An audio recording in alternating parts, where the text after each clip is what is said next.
Hello students, welcome to study hour channel. हम पढ़ रहे हैं क्लास 12 की पॉलिटिकल साइंस का चैप्टर नंबर 2 और ये इस चैप्टर से रिलेटेड 4th पार्ट है। अब तक हम दो फंडामेंटल राइट्स की बात कर चुके हैं, right to equality from article 14 to 18 and right to freedom article 19, 20, 21 and 22। और इसके अलावा हमने इस चैप्टर के नेक्स्ट टॉपिक एक प्रिवेंशन डिटेंशन की बात की थी और इससे आगे हम इस वीडियो में डिस्कस करेंगे। क्लियर?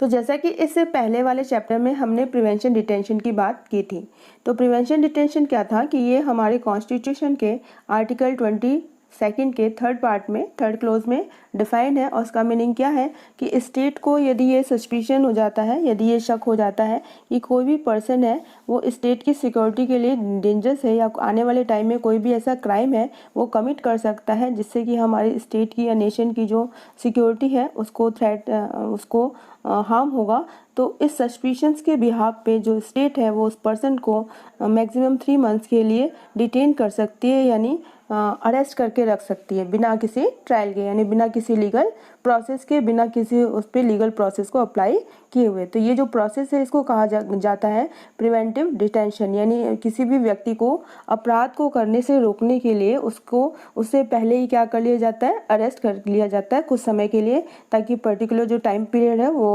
पास आउट हो जाए और पर्टिकुलर क्राइम को होने से रोका जा सके। ठीक है, तो कौन कौन से ग्राउंड थे इसके भी हम डिस्कस कर चुके थे। यहाँ पे फिर से एक बार रिवाइज कर लेते हैं कि सिक्योरिटी ऑफ स्टेट, यदि किसी स्टेट की सिक्योरिटी के को कोई डेंजर है किसी भी पर्सन से, तो इस बिहाफ पे, इस बेसिस पे, इस आधार पे किसी भी पर्सन को डिटेन किया जा सकता है, यानी उसे नज़रबंद किया जा सकता है, यानी अरेस्ट करके रखा जा सकता है। ठीक है, इसके अलावा मेंटेनेंस ऑफ पब्लिक ऑर्डर, यानी पब्लिक में लॉ एंड ऑर्डर को यदि मेंटेन करना है तो उसके बिहाफ पे भी, इस बेसिस पे, इस आधार पे भी किसी भी पर्सन को अरेस्ट किया जा सकता है। Maintenance of supplies and essential services to defence, यदि डिफेंस को जो भी एसेंशियल सप्लाईज करनी है या सर्विसेज हैं प्रोवाइड करनी है, तो इस बिहाफ पे भी किसी भी पर्सन को यदि लगता है कि वो इसके अगेंस्ट में कोई भी एक्शन ले सकता है तो उस पर्सन को डिटेन कर लेती है, ठीक है, बाय द स्टेट। इसके अलावा यदि हमारे इंडिया की सिक्योरिटी या उसके फॉरेन अफेयर्स को भी किसी पर्सन से ऐसा लगता है कि ये इसके लिए डेंजरस हो सकता है या किसी भी तरह का क्राइम है वो कमिट कर सकता है, तो उस पर्टिकुलर पर्सन को क्या कर लिया जाता है, अरेस्ट कर लिया जाता है अंडर द आर्टिकल 22 थर्ड। इसके अलावा हमने देखा था कि किसी भी पर्सन को जब अरेस्ट किया जाता है तो उसके लिए मैक्सिमम उसे 3 मंथ्स तक क्या किया जा सकता है, अरेस्ट किया जा सकता है।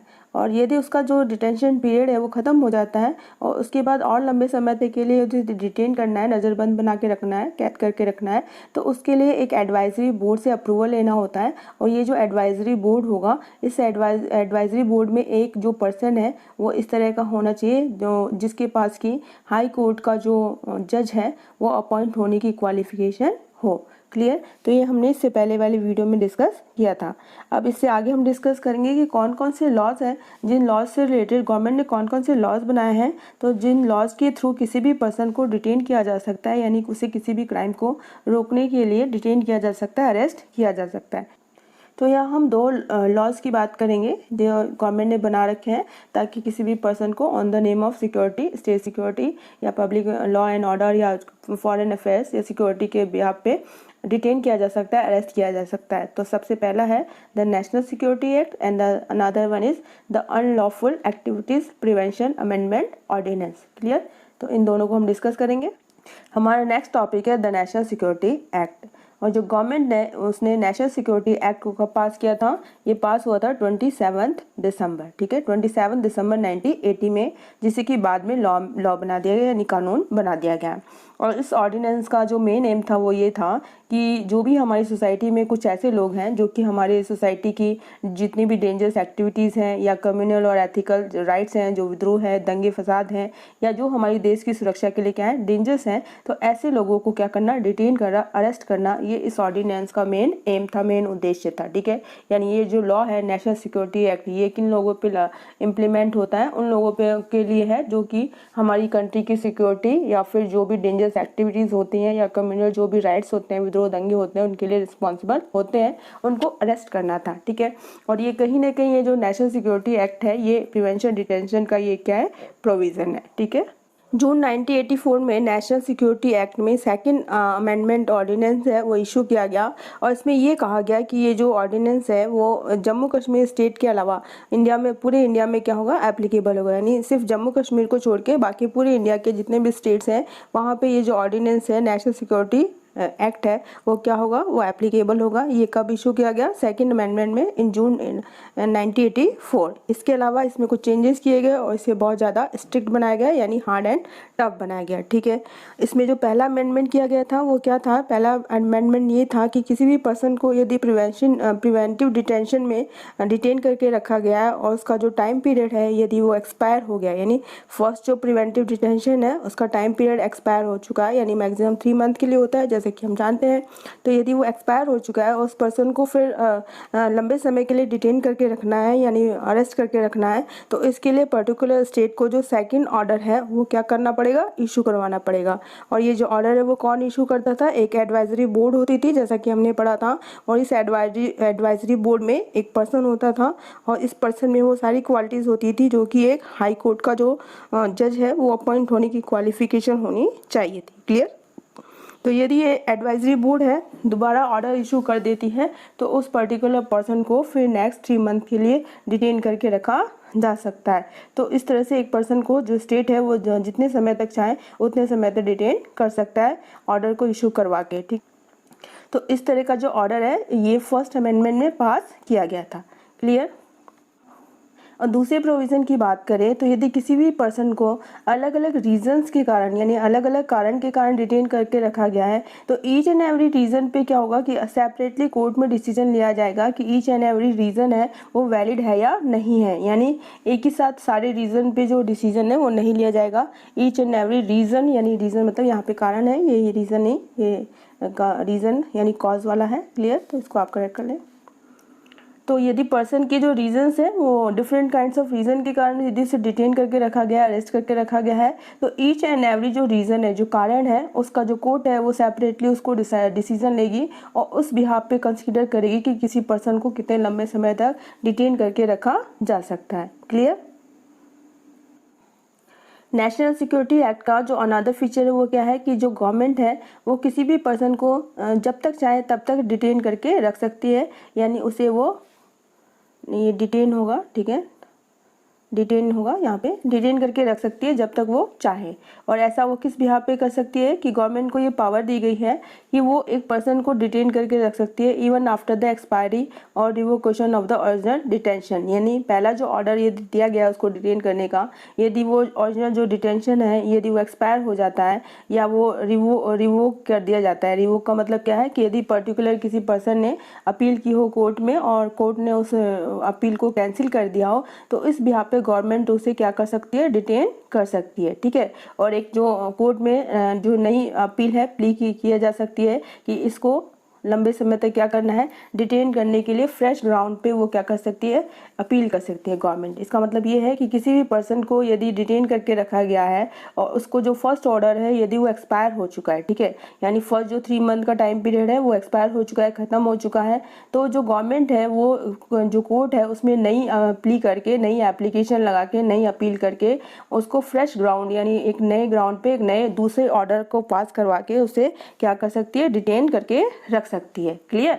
इसके अलावा यदि इकोनॉमिक सेक्टर की में बात करें तो इकोनॉमिक सेक्टर में यदि इस तरह का कोई भी क्राइम होता है तो उसके लिए किसी भी पर्सन को डिटेन करने के लिए जो हमारा ऑर्डिनेंस है उसको कहते हैं फॉरेन एक्सचेंज रेगुलेशन एक्ट, जो कि 1973 में बना था, इसे कहते हैं फेरा। और ये कब बना था, 1 जनवरी 1974 में ये एनफोर्स हुआ था। क्लियर। यानी ये ऑर्डिनेंस पास हुआ था 1973 में और ये इन्फोर्स कब हुआ, यानी लागू कब हुआ, जनवरी 1, 1974 से।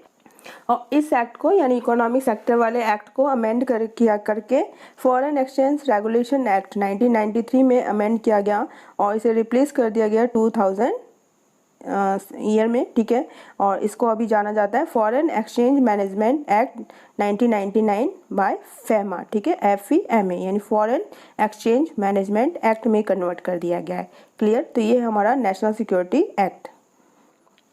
अब हम बात करते हैं हमारे नेक्स्ट टॉपिक की अनलॉफुल एक्टिविटीज़ प्रिवेंशन एक्ट, यानी इस एक्ट के थ्रू भी किसी भी पर्सन को जो गवर्नमेंट है वो डिटेन करके रख सकती है। तो after repealing of the prevention of terrorism act 2002, यानी 2002 में पोटा यानी द प्रिवेंशन ऑफ टेररिज्म यानी आतंकवाद को रोकने के लिए, आतंकवाद की रोकथाम के लिए एक एक्ट पास किया गया था, पोटा POTA, the prevention of terrorism act. ठीक है, तो इस लॉ को जब रिपील कर दिया गया, यानी इस लॉ को कैंसिल कर दिया गया बाय द लीगल वे, ठीक है, तो दूसरा जो एक एक्ट है वो पास किया गया ताकि जो टेररिज्म है उसको नेशनल और इंटरनेशनल लेवल पे टैकल किया जा सके, हैंडल किया जा सके। और वो एक्ट कौन सा है? Unlawful activities prevention act. Clear? और ये जो लॉ है ये बहुत ही इफेक्टिव है ताकि जो अनलॉफुल एक्टिविटीज़ हैं उनको इंडिया में रोका जा सके। और इसमें बहुत सारे जो प्रोविजंस हैं वो किसके हैं? पोटा के, यानी जो प्रिवेंशन ऑफ टेररिज्म एक्ट था पोटा, जिसको कि रिपील कर दिया गया, यानी इलीगली जिसको कैंसिल कर दिया गया, तो उसी के बहुत सारे प्रोविजंस को इंक्लूड करके नया जो एक्ट है वो पास किया गया, unlawful activities prevention act. Clear? और जैसा कि हम सभी जानते हैं कि इस एक्ट का जो मेन एम है, मेन ऑब्जेक्टिव हो वो क्या है कि उन सारी एक्टिविटीज़ से डील करना जो कि हमारी नेशन की इंटीग्रिटी या सॉवरेनिटी के लिए क्या है? डेंजरस है या हार्मफुल है या उसके अगेंस्ट में है। क्लियर? तो स्टूडेंट्स अब हम बात करते हैं हमारे नेक्स्ट फंडामेंटल राइट्स की, राइट अगेंस्ट एक्सप्लॉयटेशन। ठीक है, और राइट अगेंस्ट एक्सप्लॉयटेशन मतलब शोषण के विरुद्ध अधिकार। और ये हमारे कॉन्स्टिट्यूशन के आर्टिकल 23 एंड 24 यानी 2 आर्टिकल में डिफाइन है राइट अगेंस्ट एक्सप्लॉयटेशन, यानी किसी भी तरह का यदि किसी के साथ एक्सप्लॉयटेशन होता है तो उसके लिए हमें प्रोटेक्ट करने के लिए जो फंडामेंटल राइट्स हैं वो हमारे कॉन्स्टिट्यूशन के आर्टिकल 23 एंड 24 में प्रोवाइड किए गए हैं। ठीक है, तो इनको हम डिस्कस करते हैं। तो सबसे पहले हम बात करते हैं आर्टिकल 23 की। तो आर्टिकल 23 हमें कौन सा फंडामेंटल राइट्स प्रोवाइड करता है? वो प्रोवाइड करता है prohibition of human trafficking and force labour, यानी जो भी ह्यूमन ट्रैफिकिंग होती है, ह्यूमन ट्रैफिकिंग यानी sell out of a person, यानी किसी भी पर्सन को खरीदना या बेचना, ठीक है वो, या फिर फोर्स लेबर यानी ज़बरदस्ती किसी से कोई भी काम कराया जाता है तो उसको क्या किया गया है? हमारे कॉन्स्टिट्यूशन में प्रोहिबिट किया गया है, यानी मना किया गया है, उसका प्रतिषेध किया गया है। ठीक है, उसको रिस्ट्रिक्ट किया गया है, बैन किया गया है। यानी each and every Indian citizens को ये फंडामेंटल राइट्स प्रोवाइड किया गया है कि उससे जो फोर्स लेबर है या विदाउट पेमेंट जो लेबर है वो नहीं कराया जा सकता। जैसे कि हम जानते हैं कि हमारे इंडियन हिस्ट्री का ये ट्रेडिशन रहा है कि हमारा जो देश है वो सेंचुरी तक यानी सदियों तक क्या रहा है? ब्रिटिशर्स का स्लेव रहा है, यानी गुलाम रहा है। तो जब हम गुलाम थे तो उस समय जो भी हमारे एग्रीकल्चरल लेबर्स थे या जो हमारे बंधुआ मजदूर थे या वुमेन थे और चिल्ड्रन थे, उनसे क्या कराया जाता था? उनसे जो है विदाउट पेमेंट, जिसको कि बेगार कहते हैं, वो लेबर कराया जाता था और इस तरह से उन्हें क्या किया जाता था? एक्सप्लॉयट किया जाता था। तो इस तरह के जितने भी एक्सप्लॉयटेशन है वो ये ड्यूरिंग द ब्रिटिश पीरियड किए जाते थे। उन सारे एक्सप्लॉयटेशन से जो ह्यूमन बीइंग है उसे क्या कर दिया गया है? उसे फ्री रखा गया है, प्रोहिबिट किया गया है इन सारे एक्सप्लॉयटेशन को। और इसके साथ ही इन सबको पनिशेबल जो है वो डिक्लेयर किया गया है, यानी किसी भी पर्सन के साथ इस बिहाफ पे एक्सप्लॉयटेशन किया जाता है, यानी किसी भी पर्सन की ट्रैफिकिंग होती है, यानी उसे खरीदा या बेचा जाता है या उसके साथ फोर्स लेबर से ज़बरदस्ती काम कराया जाता है, तो ये क्या है? एक पनिशेबल ऑफेंस है और इसके लिए उसे किसी भी पर्सन को पनिश किया जा सकता है। क्लियर? नेक्स्ट हमारा आर्टिकल है article 24 under the right against exploitation. ठीक है, यानी शोषण के विरुद्ध अधिकार में अगले आर्टिकल की हम बात करते हैं, आर्टिकल 24। और आर्टिकल 24 में जो चाइल्ड लेबर है, जो बाल श्रम है, उसे क्या किया गया है? प्रोहिबिट किया गया है, उसे बैन किया गया है। ठीक है, यानी हमारी कंट्री में कोई भी जो बच्चा है यदि उसकी उम्र लेस देन 14 ईयर्स है, यानी 14 साल से कम है, तो उसे किसी भी फैक्ट्रीज, किसी भी माइंस या कोई भी हजार्डस वर्क है, यानी कोई भी ऐसा डेंजरस काम है जहाँ पे कि उसकी जो लाइफ है उसका लॉस हो सकता है, तो वहाँ पे उसे एम्प्लॉयड नहीं किया जा सकता है। ठीक है, और यदि एम्प्लॉयड किया जाता है तो ये क्या है? ये भी एक पनिशेबल ऑफेंस है, यानी किसी भी पर्सन को यदि पाया जाता है कि उसने 14 साल के कम उम्र के बच्चों को अपने यहाँ एम्प्लॉय बना के रखा है तो उसे पनिश किया जा सकता है। क्लियर? तो इस आर्टिकल 24 के थ्रू जो चाइल्ड लेबर है उसे स्टॉप करने की कोशिश की गई है और इस तरह से जो बच्चों का जो एक्सप्लॉयटेशन होता है उसको बैन किया गया है। क्लियर? नेक्स्ट हमारा फंडामेंटल राइट है right to freedom of religion, यानी धार्मिक स्वतंत्रता का अधिकार। और ये हमारे कॉन्स्टिट्यूशन के आर्टिकल 25 से 28 में क्या है? डिफाइन है।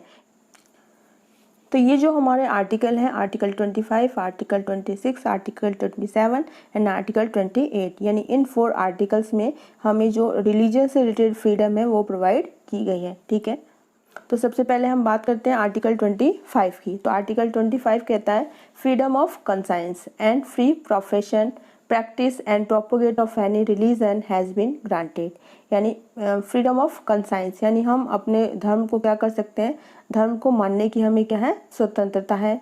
किसी भी प्रोफेशन को मान सकते हैं, किसी भी रिलीजन को फॉलो कर सकते हैं, उसको प्रोपोगेट कर सकते हैं। तो इस बिहाफ पे जो हमें है वो फ्रीडम ऑफ रिलीजन प्रोवाइड की गई है कि एज ए इंडियन सिटीजन हम किसी भी रिलीजन को फॉलो कर सकते हैं, किसी भी रिलीजन को प्रोपोगेट यानी उसका प्रचार प्रसार कर सकते हैं, उसको प्रैक्टिस कर सकते हैं, फॉलो कर सकते हैं। ठीक है, और उसको कहते हैं फ्रीडम ऑफ कॉन्साइंस। कॉन्साइंस मतलब अंतःकरण, यानी हम जो चाहते हैं वो कर सकते हैं in the field of religion. Clear. और इस बिहाफ पे किसी भी इंस्टीट्यूशन में हम जाके क्या कर सकते हैं, वर्शिप कर सकते हैं, पूजा अर्चना जो भी हमें करना है, ठीक है, वो कर सकते हैं। और इस बिहाफ पे किसी भी इंस्टीट्यूशन में किसी भी तरह का जो डिस्क्रिमिनेशन है वो नहीं किया जाएगा। नेक्स्ट हमारा फंडामेंटल राइट्स है, आर्टिकल 26 में डिफाइंड है freedom to manage religious affairs, यानी हमारा कोई भी यदि रिलीजियस इंस्टीट्यूशन है तो उस इंस्टीट्यूशन से रिलेटेड जितने भी रिलीजियस अफेयर्स हैं, लाइक फेस्टिवल है या कोई भी वहाँ का जो रिचुअल कन्वेंशन है, जो भी रीति रिवाज है, पूजा पाठ है, उसको मैनेज करने का हमें जो फ्रीडम है, जो स्वतंत्रता है, वो प्रदान की गई है। यानी हम अपने जो रिलीजियस इंस्टीट्यूशन है, उनके रिलीजियस जो अफेयर्स हैं, जो भी हमारे रीति रिवाज है, उनको हम क्या कर सकते हैं, मैनेज कर सकते हैं। क्लियर। नेक्स्ट हमारा आर्टिकल है आर्टिकल 27, और आर्टिकल 27 क्या डिफाइन करता है कि freedom as to payment of taxes for promotion of any particular religion, यानी रिसीविंग और giving donation for religious activities will be tax free, यानी किसी भी रिलीजियस एक्टिविटीज़ के लिए कोई भी इंडियन सिटीजन है यदि वो डोनेशन देता है तो उस डोनेशन को क्या रखा गया है, टैक्स फ्री रखा गया है। तो इस तरह से किसी भी रिलीजन को प्रमोट करने के लिए यदि हम पेमेंट करते हैं तो उस पेमेंट को टैक्स फ्री जो है वो रखा गया है इन आवर कॉन्स्टिट्यूशन। ठीक है। नेक्स्ट हमारा आर्टिकल है आर्टिकल 28, और आर्टिकल 28 कहता है freedom as to attendance at religious institution और religious worship in certain educational institution, यानी किसी भी एजुकेशन इंस्टीट्यूशन में किसी भी तरह का जो रिलीजियस जो एजुकेशन है वो प्रोवाइड नहीं की जाएगी। इसके अलावा किसी भी रिलीजियस इंस्टीट्यूशन में वर्शिप करने के लिए, पूजा करने के लिए हम लोग क्या है, फ्री हैं। और यदि कोई भी ऐसा इंस्टीट्यूशन है जो कि स्टेट फंड के थ्रू यदि रन किया जा रहा है तो उसमें पर्टिकुलर किसी भी रिलीजन से रिलेटेड जो एजुकेशन है वो प्रोवाइड नहीं की जाएगी। तो ये थे हमारे right to freedom of religion under the article 25 to 28। I hope आपको ये टॉपिक समझ में आ रहे होंगे। तो यदि एक बार आपको ये टॉपिक एक बार वीडियो देखने से समझ में नहीं आते हैं तो आप इस वीडियो को 2 से 3 बार देख सकते हैं, या फिर इन वीडियो के नोट्स बना के आप उसे बार बार रिवाइज कर सकते हैं। क्लियर। नेक्स्ट हम अपने आर्टिकल की बात करते हैं cultural and education rights, article 29 and 30। ठीक है। तो आर्टिकल 29 एंड 30 में कि जो हमारे कंट्रीज में जो माइनॉरिटीज़ हैं, जो अल्पसंख्यक हैं, ठीक है, लाइक द जैनिज्म है, बुद्धिज्म है, सिखिज्म है, ठीक है, क्रिश्चियन है, जो अलग अलग जो माइनॉरिटीज़ रिलीजन है उनके जो राइट्स हैं उसको प्रोटेक्ट करने की कोशिश की गई है। तो आर्टिकल 29 कहता है protection of interest of minorities, जितने यानी जो भी माइनॉरिटीज़ हैं उनके इंटरेस्ट को, उनके हितों को क्या किया गया है, प्रोटेक्ट किया गया है। कैसे प्रोटेक्ट किया गया है? अकॉर्डिंग टू दिस आर्टिकल, यानी आर्टिकल 29 में all citizens have been granted right of the freedom of education and culture, यानी इस आर्टिकल के थ्रू जितने भी हमारी कंट्री के जो माइनॉरिटीज़ हैं उनको उनकी एजुकेशन और उनकी जो कल्चर है उससे रिलेटेड फ्रीडम है वो प्रोवाइड की गई है। यानी ईच एंड एवरी जो सोसाइटी है जो माइनॉरिटीज़ में है उसको ये राइट दिया गया है कि वो अपने लैंग्वेज, अपनी स्क्रिप्ट और अपने कल्चर को क्या कर सकती है, प्रोटेक्ट कर सकती है। क्लियर। यानी उसकी सुरक्षा कर सकती है, उसको वो फॉलो करने के लिए क्या है, आज़ाद है, स्वतंत्र है, फ्री है। क्लियर। नेक्स्ट हमारा आर्टिकल है आर्टिकल 30, और आर्टिकल 30 क्या डिफाइन करता है कि right of minorities to establish and administer educational institution, यानी जो भी हमारी माइनॉरिटीज़ हैं इंडिया में, यानी जो भी अल्पसंख्यक जो वर्ग है, ठीक है, लाइक जैनिज्म की बात करें, क्रिश्चियंस की बात करें, या फिर सिखिज्म की बात करें, बुद्धिस्ट है उनकी बात करें, तो उनको ये राइट है कि वो अपनी खुद की जो एजुकेशनल इंस्टीट्यूट है उनको इस्टेब्लिश कर सकते हैं और उसको एडमिनिस्टर कर सकते हैं। ठीक है, तो इस बिहाफ पे यदि कोई भी माइनॉरिटीज है, चाहे वो रिलीजन के बेस पे है या लैंग्वेज के बेस पे है, तो वो अपने पसंद की कोई भी एजुकेशनल इंस्टीट्यूट है, जो संस्था है, उसको इस्टेब्लिश कर सकते हैं और उसको मैनेज कर सकते हैं। क्लियर। और यदि इस तरह के किसी भी एजुकेशन इंस्टीट्यूट को स्टेट के थ्रू यदि ग्रांट दिया जाता है, यानी यदि डोनेशन दिया जाता है, तो इनके माइनॉरिटीज़ के बिहाफ पे इनके एजुकेशन इंस्टीट्यूशन के साथ किसी भी तरह का जो डिस्क्रिमिनेशन है, जो भेदभाव है, वो नहीं किया जाएगा। ठीक है, चाहे ये माइनॉरिटीज़ लैंग्वेज के बिहाफ पे हो या रिलीजन के बिहाफ पे हो, यानी लैंग्वेज यानी पर्टिकुलर जो लोग हैं किसी एक लैंग्वेज को फॉलो कर रहे हो, बोल रहे हो, या फिर किसी एक रिलीजन के हो, तो इस बिहाफ पे उनके साथ यदि स्टेट के थ्रू ग्रांट दिया जाता है, अनुदान दिया जाता है, पैसे दिए जाते हैं, यानी हेल्प की जाती है, तो उन माइनॉरिटीज़ हैं ये सोच के उनके साथ किसी भी तरह का जो डिस्क्रिमिनेशन है, जो भेदभाव है, वो नहीं किया जाएगा। क्लियर। नेक्स्ट हमारा आर्टिकल है आर्टिकल 21A। ठीक है, इसको हम इससे पहले वाले वीडियो में भी डिस्कस कर चुके हैं, लेकिन एक बार फिर से इसको रिवाइज करेंगे। और आर्टिकल 21A डिफाइन करता है राइट टू एजुकेशनल। ठीक है, राइट टू एजुकेशन, जिसको कि RTE के नाम से भी जाना जाता है। और ये पूरे जो हमारे कंट्री है उसमें 1 अप्रैल 2010 को क्या हुआ था, इन्फोर्स हुआ था। क्लियर। और ये जो आर्टिकल है ये आर्टिकल 21 हमारे कॉन्स्टिट्यूशन में 86 अमेंडमेंट, ठीक है, 86 अमेंडमेंट हुआ था 12 दिसंबर 2002 को, और उसके थ्रू ये जो आर्टिकल है वो ऐड किया गया है हमारे कॉन्स्टिट्यूशन में। और इस आर्टिकल के थ्रू जो एजुकेशन है उसको फंडामेंटल राइट्स बनाया गया है। क्लियर। और ये जो right of children to free and compulsory education, यानी जो भी 6 से लेके 14 ईयर्स तक है, ठीक है, फ्रॉम 6 to 14 ईयर्स तक के बच्चों को है फ्री एंड कंपल्सरी एजुकेशन है वो प्रोवाइड की जाएगी अंडर दिस आर्टिकल। क्लियर। इसके साथ ही इस आर्टिकल के थ्रू जो राइट टू एजुकेशन है उसको क्या बना दिया गया, उसको लीगली इन्फोर्स करने का जो राइट है, ड्यूटी है, वो किसकी बना दी गई है, सेंटर और स्टेट की। और इस तरह से सेंटर और स्टेट की रिस्पॉन्सिबिलिटी है कि वो अपने यहाँ के जो 6 से 14 साल तक के बच्चे हैं उनको free and compulsory education provide कराए। क्लियर। इस तरह से राइट टू एजुकेशन यानी शिक्षा का अधिकार है वो 6 से 14 साल तक के बच्चों को प्रोवाइड किया गया है। और ये जो आर्टिकल है, ये जो अधिकार है, ये पूरे कंट्री में कब इम्प्लीमेंट किया था, 1 अप्रैल 2010 में। ठीक है, तो ये बहुत इंपॉर्टेंट है, हमें याद रखना है राइट टू एजुकेशन। नेक्स्ट हमारा आर्टिकल है आर्टिकल 32। और आर्टिकल 32 हमें कौन से फंडामेंटल राइट है वो प्रोवाइड करता है, तो राइट टू कॉन्स्टिट्यूशनल रेमेडीज। और ये हमारा सबसे इम्पॉर्टेंट जो है फंडामेंटल राइट्स है। क्यों है, क्योंकि यही एक फंडामेंटल राइट ऐसा है जिसके होने पे बाकी जो अदर फंडामेंटल राइट्स हैं उनको इम्प्लीमेंट किया जा सकता है। यानी ये यदि राइट हमें प्रोवाइड नहीं किया जाता हमारे कॉन्स्टिट्यूशन में, तो बाकी दूसरे जो फंडामेंटल राइट्स हैं वो कभी भी वॉयलेट किए जा सकते थे, यानी कभी भी उन्हें स्नैच किया जा सकता था, कभी भी उसमें इंटरफेरेंस थ्रू द स्टेट किया जा सकता था। ठीक है, तो इस तरह से जो डॉक्टर भीमराव अंबेडकर हैं, जिन्हें कि फादर ऑफ इंडियन कॉन्स्टिट्यूशन के नाम से भी जाना जाता है, उन्होंने ये जो आर्टिकल है, ये आर्टिकल 32 जिसमें कि राइट टू कॉन्स्टिट्यूशनल रेमेडीज़ को डिफाइन किया गया है, इसे हमारे कॉन्स्टिट्यूशन की हार्ट और साउल का है। ठीक है, यानी जो हमारा राइट टू आर्टिकल 32 है हमारे कॉन्स्टिट्यूशन का, वो हमारे कॉन्स्टिट्यूशन का क्या है, हार्ट है, यानी हृदय है, और साउल मतलब आत्मा है। ठीक है, तो हार्ट एंड सोल डिफाइन किया है डॉक्टर भीमराव अंबेडकर ने। तो ये स्टेटमेंट बहुत ही इंपॉर्टेंट है जो आपको एग्जाम पॉइंट ऑफ व्यू से याद करना है। क्लियर। तो हम बात करते हैं कि क्या है हमारा राइट टू कॉन्स्टिट्यूशनल रेमेडीज। ठीक है, तो ये बहुत ही इंपॉर्टेंट फंडामेंटल राइट्स है और आपको अच्छे से याद होना चाहिए और अच्छे से समझना है इस आर्टिकल को। आपको राइट टू कॉन्स्टिट्यूशनल रेमेडीज़ है, इसका मतलब क्या है कि ये वो फंडामेंटल राइट्स हैं जो कि बाकी दूसरे जो हमारे फंडामेंटल राइट्स हैं उनको पुट इन प्रैक्टिस यानी उनको इम्प्लीमेंट करवाता है, और यदि उनका वायलेशन होता है तो उन्हें क्या करेगा, प्रोटेक्ट करेगा। तो इस तरह से एक तरह से इस आर्टिकल को बाकी दूसरे जो हमारे फंडामेंटल राइट्स हैं उनका प्रोटेक्टर भी कहा जाता है। और डॉक्टर भीमराव अंबेडकर ने हमारे इस फंडामेंटल राइट्स को heart and soul of the constitution कहा है, यानी ये हमारे कॉन्स्टिट्यूशन का हार्ट मतलब दिल है और सोल मतलब आत्मा, ठीक है। यानी यदि इस आर्टिकल को रिमूव कर दिया जाए हमारे फंडामेंटल राइट्स से, तो हमारे फंडामेंटल राइट्स का कोई भी एग्जिस्टेंस नहीं रहेगा, ठीक है। ये कहना है उनका, डॉक्टर भीमराव अंबेडकर का। और ये आर्टिकल क्या कहता है, ये आर्टिकल ये कहता है कि यदि किसी भी सिटीजन्स का जो फंडामेंटल राइट्स है उसका यदि वॉलेशन हो रहा है, उसका उल्लंघन हो रहा है, तो वो सुप्रीम कोर्ट या हाई कोर्ट में इनके प्रोटेक्शन के लिए डायरेक्टली क्या कर सकता है, अपील कर सकता है। क्लियर। यानी हमारे जैसे सपोज कीजिए आपके या हमारे किसी भी फंडामेंटल राइट्स का, यानी राइट टू इक्वालिटी की बात करें या राइट टू फ्रीडम की बात करें, या जितने भी हमें आर्टिकल 12 से लेकर 35 तक फंडामेंटल राइट्स प्रोवाइड किए गए हैं, यदि उनका वॉलेशन होता है तो उनके अगेंस्ट में, उन वॉलेशन के अगेंस्ट में हम सुप्रीम कोर्ट और हाई कोर्ट में क्या कर सकते हैं, अपील कर सकते हैं। क्लियर।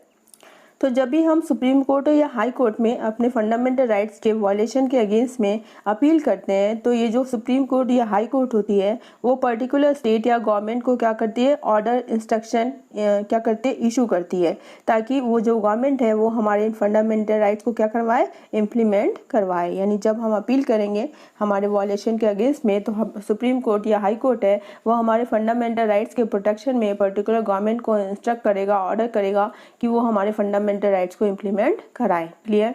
तो इस तरह से जो सुप्रीम कोर्ट और हाई कोर्ट है उन्हें क्या कहा गया है, प्रोटेक्टर ऑफ फंडामेंटल राइट्स, यानी वो हमारे फंडामेंटल राइट्स को क्या करते हैं, प्रोटेक्ट करते हैं अंडर द आर्टिकल 32। क्लियर।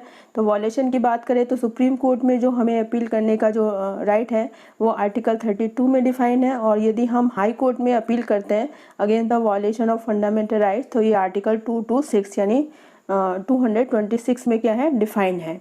और यदि हम सुप्रीम कोर्ट और हाई कोर्ट में वॉलेशन ऑफ फंडामेंटल राइट्स के अगेंस्ट में अपील करते हैं, तो हमारे जो सुप्रीम कोर्ट और हाई कोर्ट हैं वो हमारे अपील के अगेंस्ट में पर्टिकुलर जो भी गवर्नमेंट है या पर्टिकुलर ऑफिसर है या पर्टिकुलर इंस्टीट्यूशन है, उन्हें 5 टाइप ऑफ रिट्स का मतलब होता है ऑर्डर या इंस्ट्रक्शन है, वो इशू करती है। ठीक है। तो ये 5 टाइप ऑफ रिट्स की हम बात करते हैं। तो सबसे पहले हम बात करते हैं हैबियस कॉर्पस, दूसरा है मैंडामस, तीसरा प्रोहिबिशन, चौथा है हमारा सर्टियोरेरी एंड फिफ्थ है हमारा क्यू वारंटो। क्लियर। तो ये आपको सीरियल नंबर सही कर लेना है, ये गलत हो गया। ठीक है। तो 5 टाइप ऑफ रिट्स को हम डिस्क्राइब करते हैं। तो सबसे पहले रिट की बात करते हैं जो कि सुप्रीम कोर्ट या हाई कोर्ट के थ्रू इशू की जाएगी, ऑर्डर दिया जाएगा।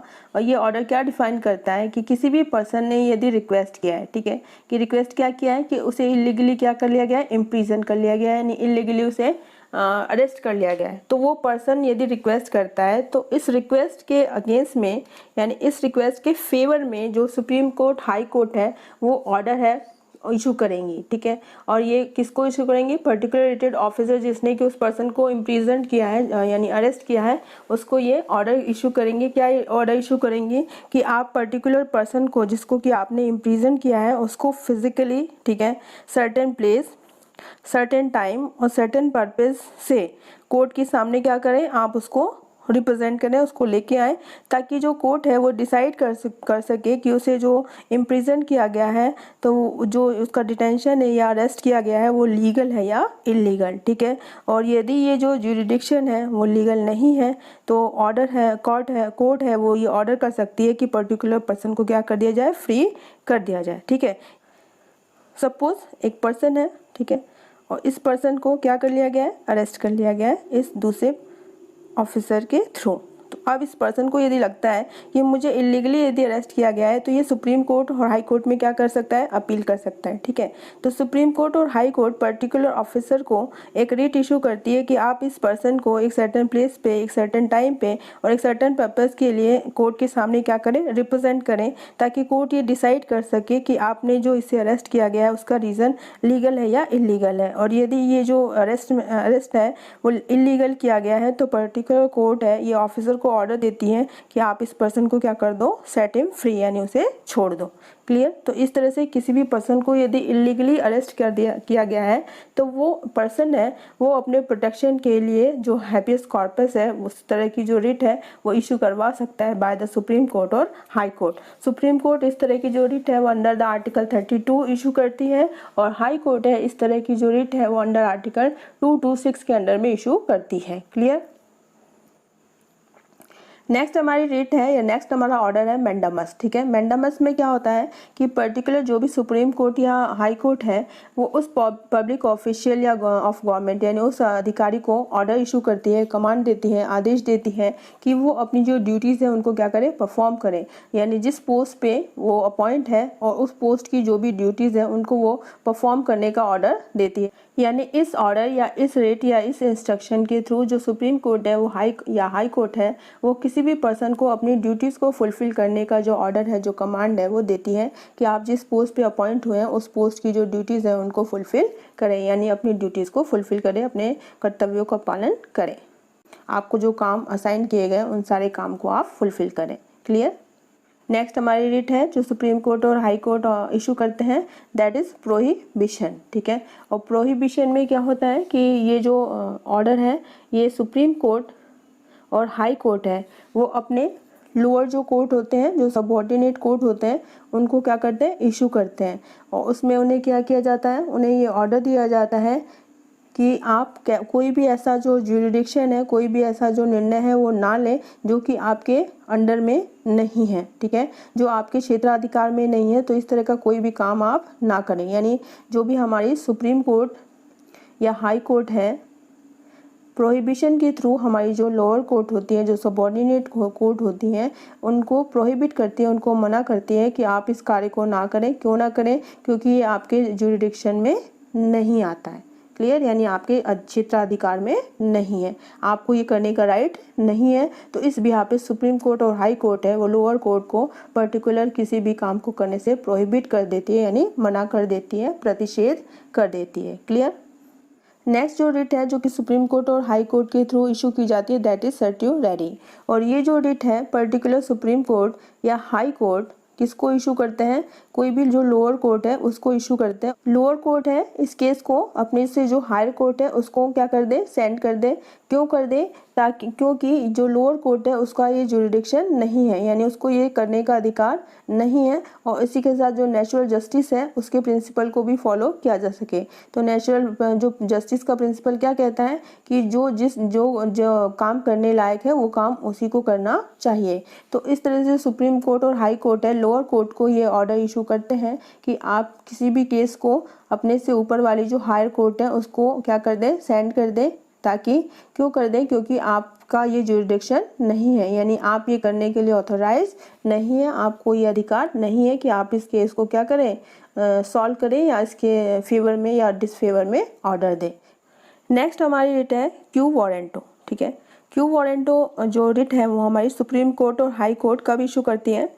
तो when a person tries to hold a public post, यानी जब कोई भी एक पर्सन है वो कोई भी एक पब्लिक पोस्ट, पब्लिक मतलब जो भी गवर्नमेंट पोस्ट है उसको होल्ड करने की कोशिश करता है in government and semi government institution, यानी कोई भी गवर्नमेंट इंस्टीट्यूशन है या सेमी गवर्नमेंट इंस्टीट्यूशन है और उसकी किसी पोस्ट को होल्ड करने की यानी उस पद पे को है प्राप्त करने की कोशिश करता है, this writ may be issue to him. तो ये रिट इशू की जाती है, कौन सी रिट? Quo warranto.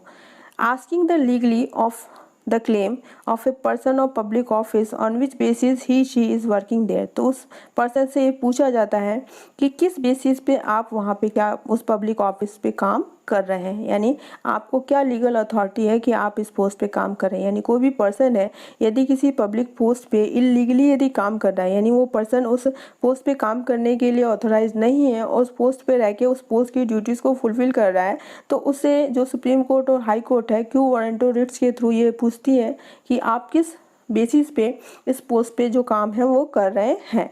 और उस पोस्ट को तब तक वैकेंट रखा जाता है जब तक कि उसका एक सेटिस्फैक्ट्री जो आंसर है वो नहीं मिल जाता। ठीक है, यानी जब तक वो उसको आंसर नहीं कर देता, जब तक उस आंसरेबल नहीं होता है, तब तक उस पोस्ट को जो कोर्ट है वो क्या मानती है, वैकेंट मानती है। यानी रिट इशू कर दिया गया है कोई भी पर्सन के अगेंस्ट में जो कि इलीगली किसी भी पब्लिक पोस्ट पे अपॉइंटेड है और उसकी ड्यूटीज़ को फुलफिल कर रहा है। तो उससे पूछा जाता है कि आप किस बेसिस पे इस पोस्ट पे क्या है, अपॉइंटेड है। ठीक है, तो ये जो पर्सन है वो पर्टिकुलर कोर्ट को क्या करेगा, आंसरेबल यानी उसको उत्तर देगा।